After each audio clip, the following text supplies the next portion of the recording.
Hello student, today is the first day of our lecture of clinical research. Today's lecture agenda: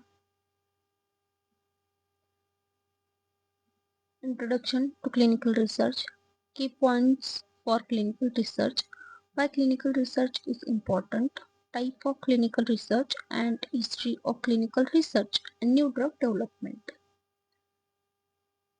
We cover all topics except the history of clinical research because this topic is very lengthy. We will cover in next lecture. First, introduction to clinical research is clinical research is a branch of healthcare science determine the safety and effectiveness of drug to improve quality of life, systematic observational and experimental biomedical studies. Means after the manufacturing drug, for example, paracetamol. The for example, XYZ company manufacture paracetamol drugs. After manufacturing, it's not means to directly sell this drug on market. It's not a way to sell this drug. First of all, that drug is going through some process that is preclinical and clinical research. What is mean that? अगर किसी company ने paracetamol drug तैयार की हुई है या कोई vaccine जो तैयार की हुई है, उसका पहले तो प्रीक्लिनिकल ट्रायल होता है जिसके लिए हमें CPC गाइडलाइंस जो कमेटी होती है उससे अप्रूवल लेना पड़ता है कि हम एनिमल पे वो ड्रग्स ट्राई कर सके. वो होता है प्रीक्लिनिकल ट्रायल. आफ्टर एनिमल, अगर एनिमल के लिए वो सेफ है तो उसके बाद हम क्लिनिकल रिसर्च करते हैं वो ह्यूमन्स पे.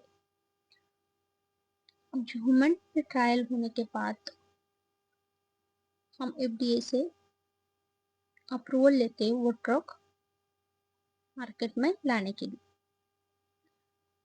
और जब वो ड्रग मार्केट में आ जाता है तो फार्माकोविजिलेंस उस ड्रग पे मतलब वो मॉनिटरिंग करता है उस ड्रग का. अगर कोई साइड इफेक्ट आ रहा हो या कुछ भी एडवर्स इफेक्ट आ रहा हो, वो ड्रग लेने से वो डिसीज क्योर ना हो रहा हो और उसके कुछ अलग ही साइड इफेक्ट हो रहे हो, तो फार्माकोविजिलेंस वो मॉनिटर करता है.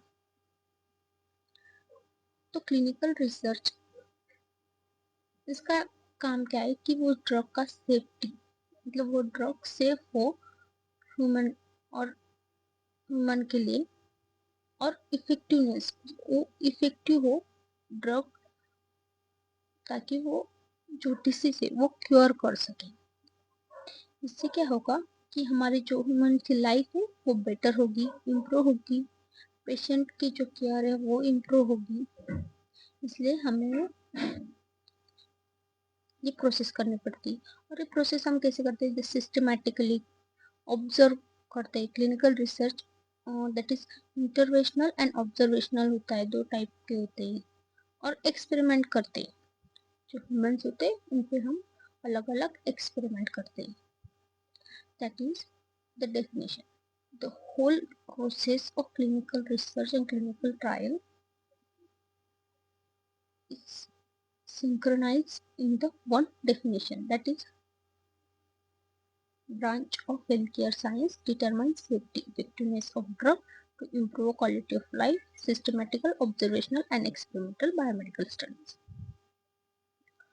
Key point of clinical research, that is a different definition of clinical research. Clinical research are the research study performed on animal or human being to determine the safety and effectiveness of drug, dosage form, medicine, medication and intent for human use. जैसे कि मैंने पहले बताया, हम pre clinical trial पहले animals पे करते हैं, उसके बाद ह्यूमंस पे करते हैं, और दोनों में अगर वो ड्रग पास हो जाता है तो वो पिटिशन हम एफडीए को देते हैं, मतलब एफडीए को वो पिटिशन अप्रूवल लेने के लिए भेजते हैं, और अगर उन्होंने अप्रूवल दे दिया तो वो ड्रग मार्केट में सेल करने के लिए आ जाता है। Clinical research is a branch of healthcare science which deals with the study of safety and effectiveness of a medication, medical device, diagnostic product and treatment regimen for human use.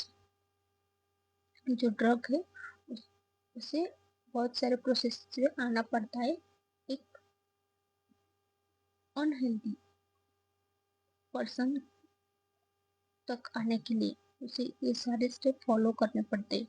उसके बाद हम वो patient को वो drug देते हैं और उसके बाद वो पेशेंट क्योर होने लगता है। ऐसा नहीं कि एक ड्रग मैन्युफैक्चर हो गया, इंसुलिन मैन्युफैक्चर हो गई और मार्केट में आ गई।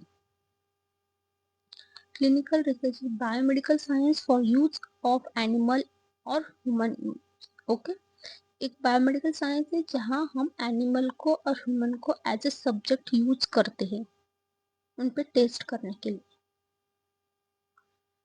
और जो एनिमल पे है वो पहले हम रोडेंट एनिमल मतलब स्मॉल एनिमल पे टेस्ट करते हैं, उसके बाद लार्ज एनिमल पे करते हैं। Clinical research is important in order to develop new drug therapies and diagnostic procedure, as well as the acquire knowledge about how disease being proceed and research about the control and cure. Ultimate goal is improving the quality of life. Clinical research इसका important क्या है? ये क्या करता है? जो drugs होता है मतलब किसी को फॉर एग्जाम्पल कोविड-19, तो हम पहले देखते हैं कि ये अफेक्ट कहाँ कर रहा है उस, और इसका ड्रग जो मैन्युफैक्चर कर रहे हैं वो ड्रग वो कितना इफेक्टिव है ये डिसीज क्योर करने के लिए, वो वैक्सीन कितनी इफेक्टिव है और इस कितने हार्मफुल है। तो हम अगर वो मतलब हार्मफुल है तो हम वो ड्रग मार्केट में नहीं ला सकते। इसीलिए ये क्लिनिकल रिसर्च इम्पोर्टेंट होता है कि कोई जो पेशेंट को हार्म हो ऐसा केमिकल ड्रग डिवाइस मार्केट में ना आए। Clinical research explore new drug into a market, and also clinical research provide advanced medical knowledge, deeper understanding of human biology. Why it is important? Important for new drug to market, to develop new FDC for standard treatment,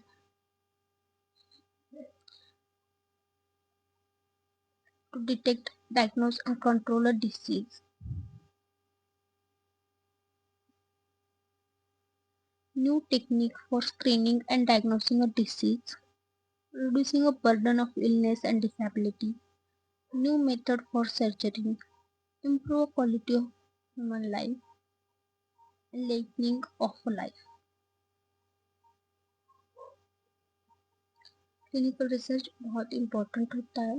अगर हम कोई new drug develop कर रहे हैं तो वो new drug develop से market में सेल होने तक क्लिनिकल रिसर्च का बहुत बड़ा रोल होता है। अलग अलग मतलब क्लिनिकल ट्रायल्स आता है फर्स्ट में, फिर और उसके पहले आता है प्रीक्लिनिकल ट्रायल, उसके बीच में आता है ऑडिट मॉनिटरिंग, उसके बाद आता है क्लिनिकल डाटा, और उसके बाद जो लास्ट में आता है वो होता है फार्माकोविजिलेंस। इसलिए वो जब मैन्युफैक्चर होता है उसको उससे लेकर सेल होता है उस तक क्लिनिकल रिसर्च का रोल बहुत इम्पोर्टेंट है। न्यू एफडीसी फॉर्म करता है, मतलब एफडीसी मतलब फूड एंड ड्रग कोऑपरेशन। ये जो स्टैंडर्ड उन्होंने मतलब जो ICH-GCP होती है गुड क्लिनिकल प्रैक्टिस, वो ethical guidelines and principle provide करते हैं how you perform the clinical trial to detect diagnose and control disease. First वो डिटेक्ट करते हैं अगर कोई न्यू डिसीज आया हो, फिर उसको डायग्नोस करते हैं कि वो किस ड्रग से वो क्योर हो रहा है। अगर वो क्योर हो रहा है तो फिर उसी ड्रग से कंट्रोल करते हैं, उस ड्रग की इफेक्टिवनेस बढ़ाते हैं और हार्मनेस कम करते हैं। New technique for screening and diagnosing of disease, reduce a burden, new method और सर्जरी। एक्सपेरिमेंट का अलग अलग एक्सपेरिमेंट क्लिनिकल रिसर्च में होते रहते हैं। Clinical research